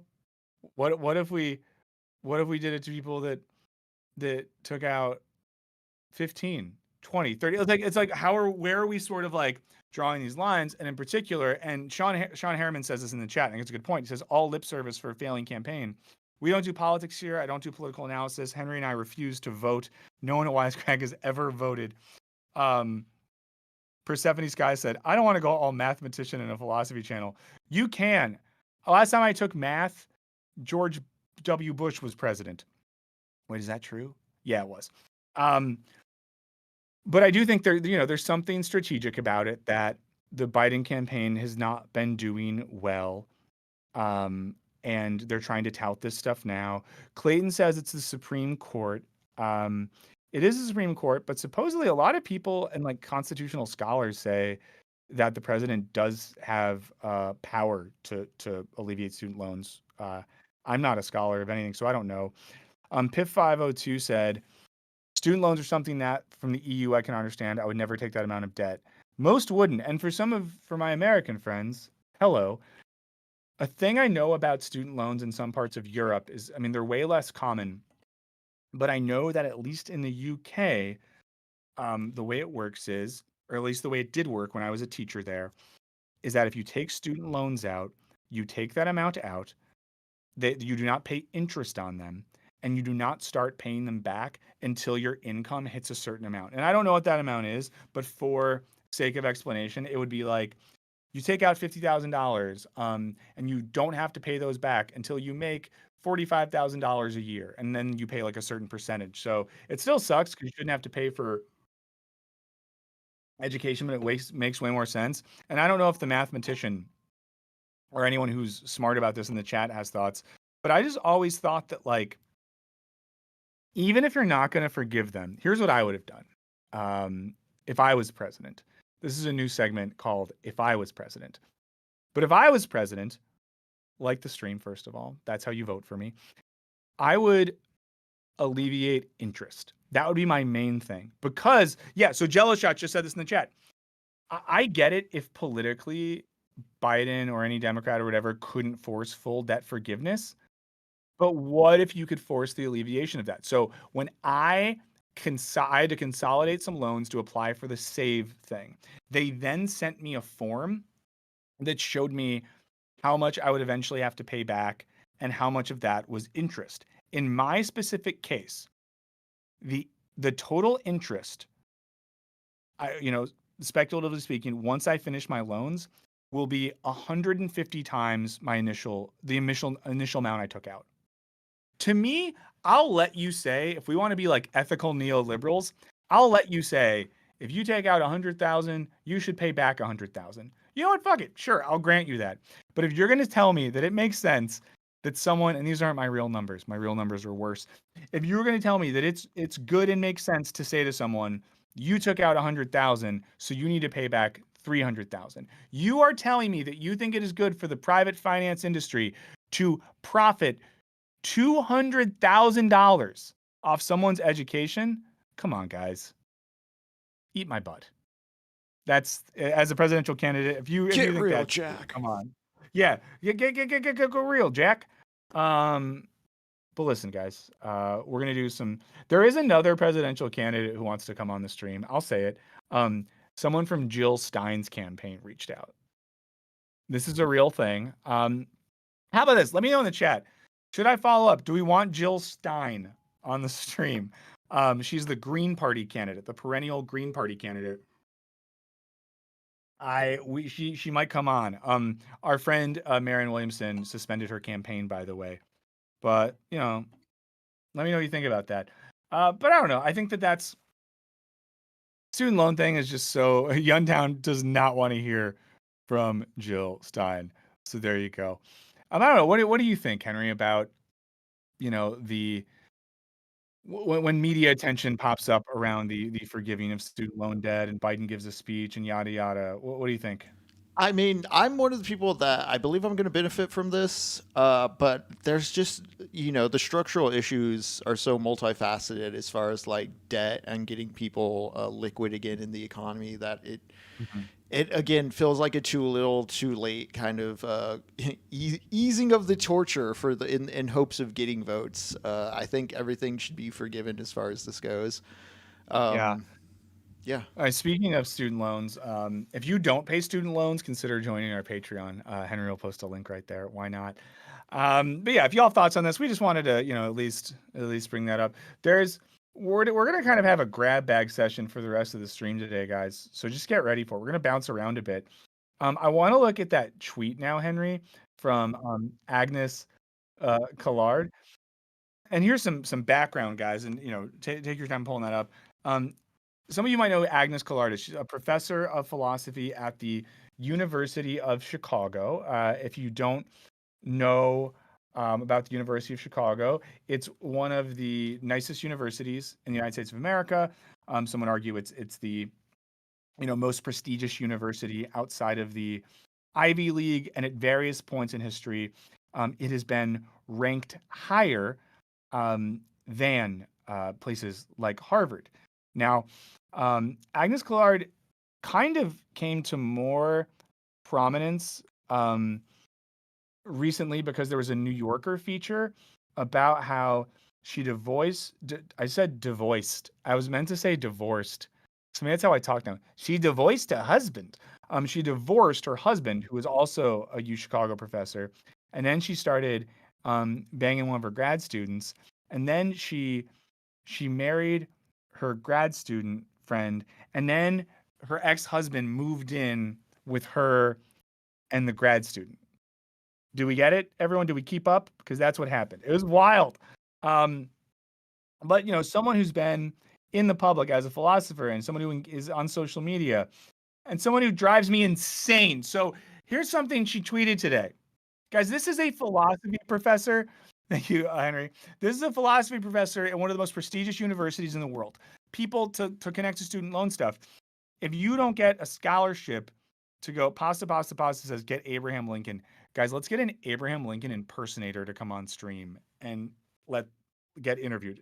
Guys, find an Abraham Lincoln impersonator who will come on stream and then email us at wisecracklive666@gmail.com and we'll talk about it with you. So she said this: you must go back in time. Would you prefer to live the life of a slave owner or the life of a slave? I'm going to read this one more time. You must go back in time. Would you prefer to live the life of a slave owner or the life of a slave? Guys, why do we do this? There's this sense sometimes that people who do philosophy, in particular philosophy oriented around ethics, like these hypothetical things. Would you put a gun in baby Hitler's mouth? Would you do all these sorts of things that I guess are meant to make us think about, ethical hypotheticals? The most famous version of this is, of course, the trolley problem. We made a video about the trolley problem. You could watch it if you haven't before. My historic problem with the trolley problem is it is an interesting way to exemplify the difference between different ethical theories, in particular, differentiating between deontology, consequentialism, stuff like that. Sure, it's a fun little thing. I do not think the trolley problem is a useful way to think about ethics. Why is that, Michael? I'm glad you asked. because it's not grounded in the real world and real situations. If you want to know what I think about ethics, one of my favorite books on this is Alain Badiou's Ethics, an Essay in the Study of Evil. It's a very short book. I'm sure you could find the PDF online. He's old. He doesn't need the money. But in Badiou's book, he makes this point that ethics are always the ethics of a situation. And the reason we do philosophy, the reason we try to think philosophically is because we want to think about the world that we live in for the sake of bettering ourselves and bettering the world around us. Again, friends, here we go. When we think about the point of philosophy from a historical sense, let's go back to the Greeks. The point of philosophy is to live a good life. What does it mean to live a good life? To be virtuous, to be self-analytical, to be critical of the world around us, to seek truth. Let's skip ahead to the 18th, 19th century. Feuerbach, Marx, we start talking about philosophy as thinking about the world in such a way that we change the world. Philosophy as a collective social project. But this to me, I think it's so dumb. And you're trying to do this weird gotcha, right? Where I kind of feel like what it's trying to do in a really sick way is to point at someone and be like, oh, so you wouldn't choose to be a slave? So you would choose to own slaves? Well, maybe you should have more empathy for slave owners. I don't know. Like, I don't know what the point of this is. The only response I saw when I looked at the responses was kind of funny. Is someone was like, I would own slaves and immediately free them. Sure. If we want to be cute, that's a fun way to put it. But I really don't get why this is just like fundamentally unserious to me. This is the Succession version of this is like Brian Cox as an old philosophy professor that just says, Agnes, I love you, but you're a fundamentally unserious person. In the chat, Kira says, sounds like she's daydreaming about having slaves, but wants to justify it with time travel. Wow. That's crazy. Yeah, it's just one of those things that makes me get like why people hate philosophy, why people think that it's a masturbatory subject, that it's a bunch of nerds jerking off each other's brains in wood-lined offices. It strikes me as just like a bad morality choice in a badly written video game. Like, the Death Emperor has spared you execution. Do you pick up the sword or the spear in his army? Yeah, it's really just like a full-on what are we doing here thing. And then it's crazy too when like it's so hard to have a career as a philosopher. You could be lucky and get hired by a YouTube channel, but if you're not that lucky, there's not a ton of academic jobs these days. There's not a lot of places, where one can get tenure track jobs. And getting a job at like the University of Chicago, like you're definitely getting paid good money. You have a good cush position, and this is the stuff that you're doing. But hey, let us know in the comments what you would do. I'm kidding. Please do not. And please no one leave a comment that's like, I would own slaves, or I would be a slave. I would maybe not participate. I'm the slave that kills the slave owner. Yeah, I don't know, man. I thought of a funny response that I'm not going to say out loud because I think it would involve me saying something that is probably against, the terms of YouTube and what we're allowed to say here. Do you want to watch? I saw this before. The video you posted from TikTok well, no, sorry, it's a TikTok that's on Twitter.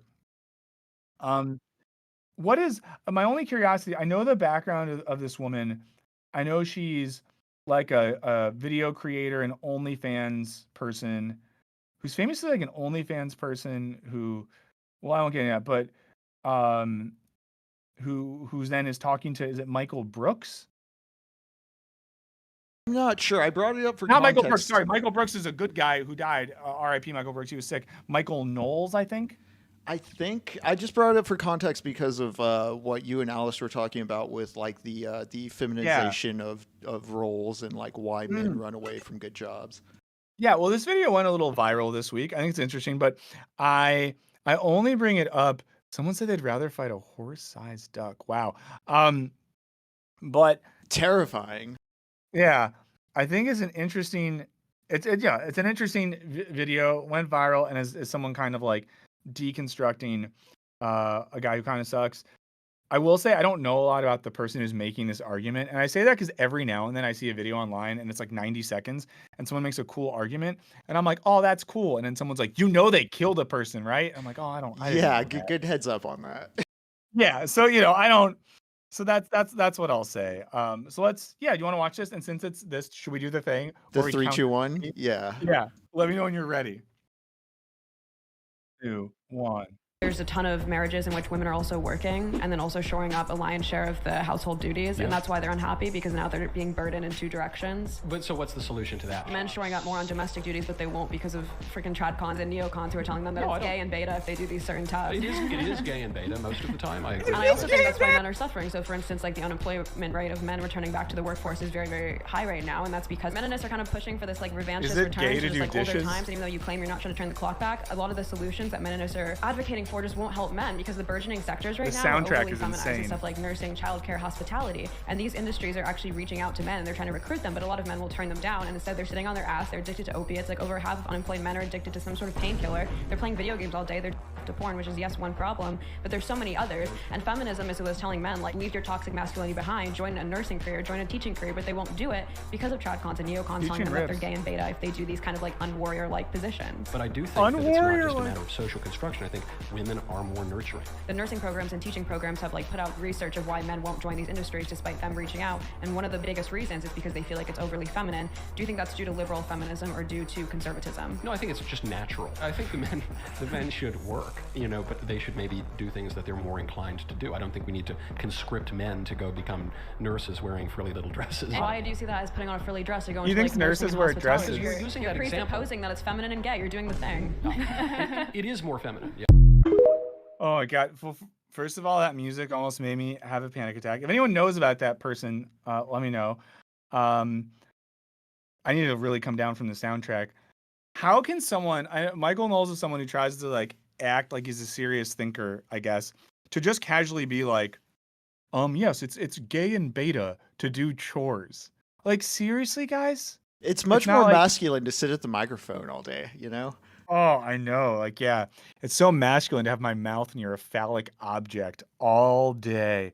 What an insane thing to say. And the whole idea of anything, first of all, like, it's 2024.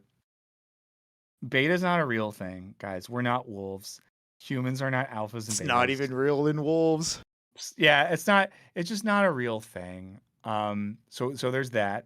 2, yeah, the Duke of Disaster in the chat said, fellas, is it gay to live a life? Like, it's not. The only thing that's gay to do is, like, I don't know, kiss your boyfriend, which is fine. Like, it's not like using gay as a value judge. It's not a Fellas, value it's judgment. okay. It's like it's a descriptor. It's like, oh, my friend Steve is gay. That's not a value judgment about Steve. It's me saying, oh, Steve's gay. Frank is straight. Not a value judgment.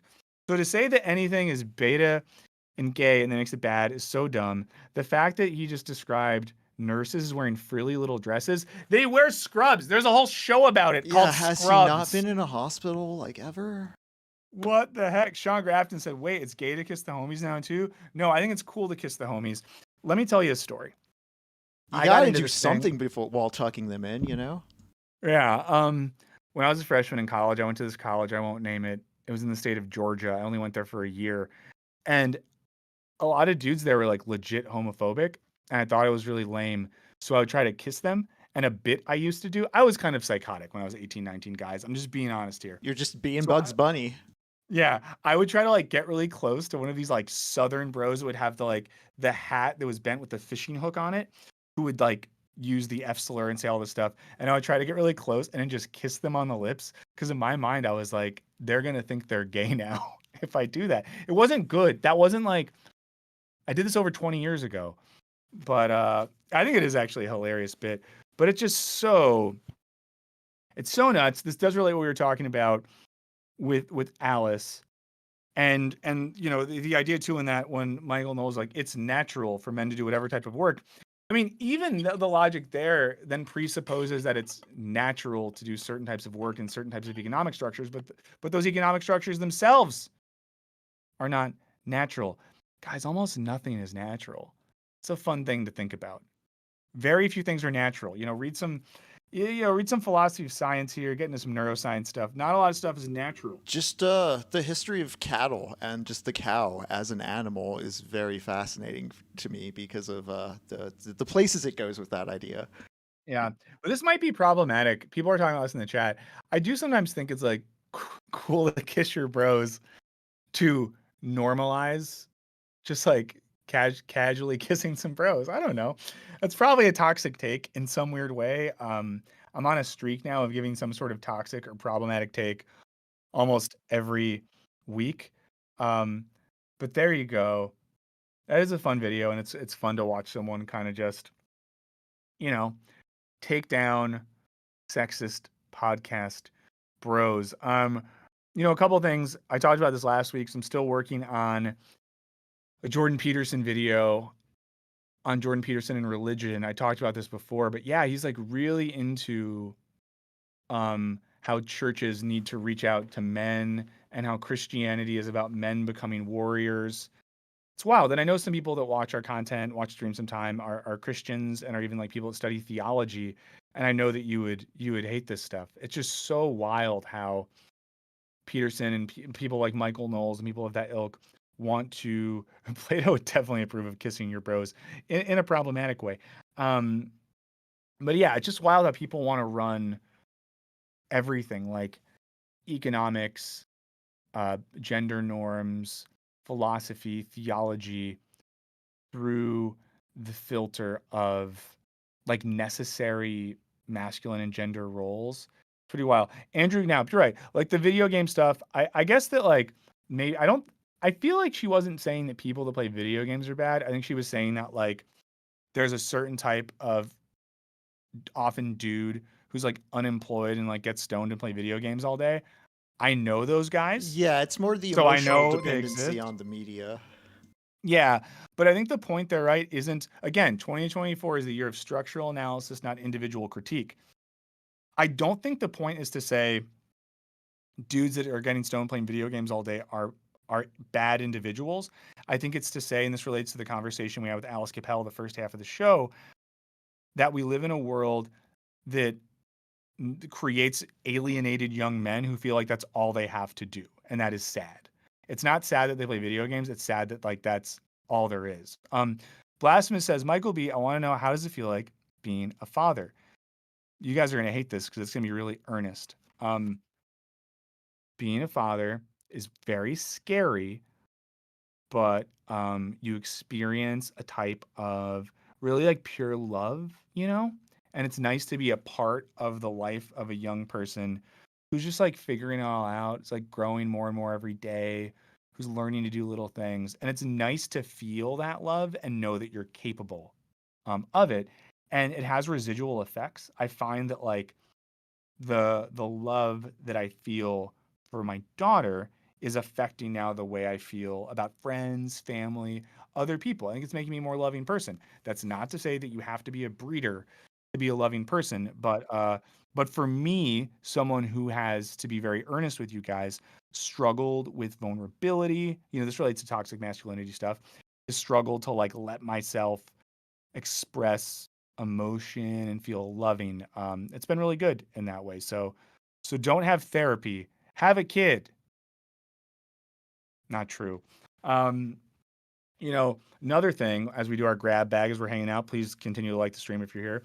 There was a bunch of comments on the productivity video that were mad about the BetterHelp sponsorship.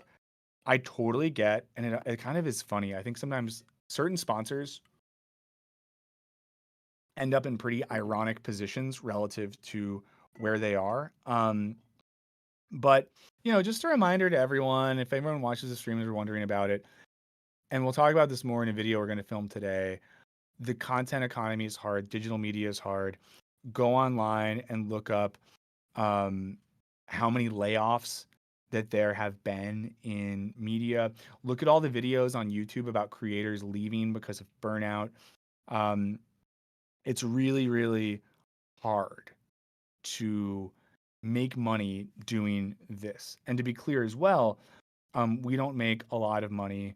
No one has a great salary. To be really blunt, I think, especially for those of us that work here and live in LA, I think we probably are all struggling a little bit. Um, and that puts us in a position where it's very hard to, I guess there's two things here. One is it's really hard to say no to any type of sponsor that wants to give us money that helps us keep the channel alive. We also, you guys know this, we have a parent company, Enthusiast Gaming, who in general is really hands off. They have no say in our content whatsoever. However, they have a sales team and their job is to make money and help channels make money. So occasionally they'll come to us and be like, hey, this brand, which maybe is a brand we don't like or love, is going to pay us money for 6 months. And for 6 months, you have to do a thing once a month or whatever. What that means for us right now is like we get to stay alive another 6 months. And it's a weird balance, but I just want to be really honest with you all because I do understand that there are times where, maybe there's a brand we work with that some people might view as like ethically implicated in some of the things we're critiquing. I would encourage you to look at it this way. I would encourage you to look at it in a way in which often a company whose logic we are directly undermining in the content paid us to make a video. We are not paying them. We're not doing anything for them other than talking for 60 seconds. But that's what's happening in those relations, and that's how I choose to look at it. But just know that, like, yeah, someone says, "What's the phrase? Everyone needs to eat." But sometimes people talk about like Wisecrack should turn these down, whatever. We turn a lot of stuff down. NFT stuff, financial services, we've turned those down. Vaping and stuff like that, we've turned down. We've turned a lot of stuff down, and there's some really cool people who work at this company who are helping us this year try to partner with brands that we feel better about. Like, I don't know, we have an ad on a video that's coming out for a language learning app. And like, you know what they wanted me to do for the ad? Use the app to like work on my Danish. It was fun. I think it's cool to learn Nice. languages. There's a bunch of apps you can learn languages on. I would argue the one that we did the ad for is like the best one that exists, and they're gonna give you some money there. They're like, they give you a discount or whatever. So it is what it is. But I would just say this. You do not have to pay to watch our videos. I would hope that at this point, many of you could at least, and Morbid Rex is right, we turned down $3 billion for the Raytheon deal. But I would just hope that many of you know that like the sponsors we have are why we're able to make videos. You do not have to pay for our videos. If you have the money and you just fucking hate ads, that's why I do tell you, the probably most important thing you get with our Patreon, you get a lot of extra content. You get our Discord server. You get to come to my house once a month. But you get all the videos with no ads, and I think it's a fair exchange because then for $5 a month, you're getting at least 5 videos with no ads plus a bunch of extra content. I think it's worth it. But there you go. And also you can like fast forward and stuff like that. A Hickey said, what is the average production cost for one video? It's hard to say because, you have salaried employees like those of us who work here and then a bunch of freelancers, but like a lot. I don't have the number in front of me. I think it's probably a lot more than many of you would think because for many videos, there's 4 full-time salaries. There might be a writer and a researcher who works on that video. We have editors, people like Henry, who work on editing the video. Sometimes there's people who do graphics and things like that. We have the overhead of all the equipment we use to make the videos. There's an office space we work out of. It costs a lot to make a video.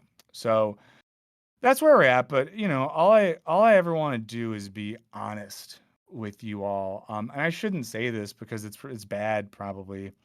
But all I want to do is be honest with you all because I will appreciate you, love your support. I want us to keep doing this for as long as we can. So just know that if you ever have questions or thoughts or critiques or whatever, always down to talk about that with you all. Of course, as well, you can always hit us up at wisecracklive666@gmail.com.